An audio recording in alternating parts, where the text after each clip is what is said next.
richer and the poor get poorer, ultimately goes back to Karl Marx. He called it his theory of immiseration. And it's been repeated endlessly since his time. But it isn't true. If we look at what is happening in the world, the rich are getting richer and the poor are getting richer. And everyone in between is getting richer.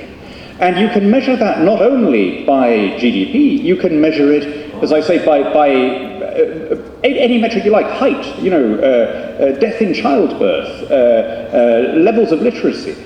We have choices and opportunities that recently would have been unthinkable.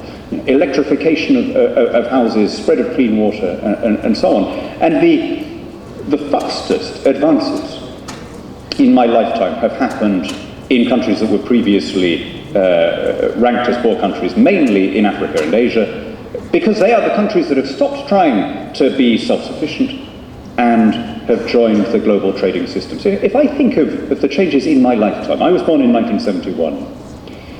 In 1971, in my country, it took the average worker 2 months to be able to afford a TV set. Now it's 3 days. In 1971, a stationary car emitted more pollution than a car today moving at full speed.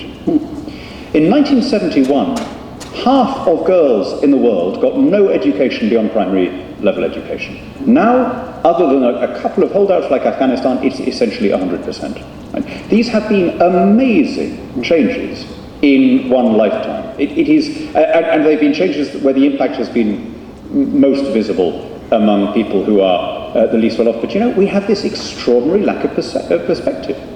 This is what I meant when I said we're an ungrateful generation. People have this false nostalgia always about the previous generation. And so we're told now, incomes for working people have stagnated, for 20 years in the West. Nonsense. I mean, on one measure, income has stagnated, largely because, many new workers have been released from former communist countries into the global marketplace. Absolutely. But if you measure only income, you're not really seeing the picture. You have to look at, could you travel more easily? And when you traveled, did you have to take a big camera and get all the film?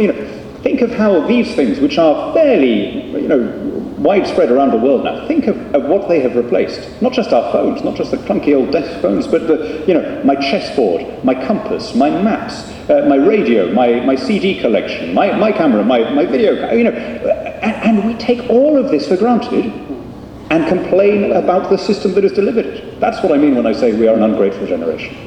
Wonderful. This is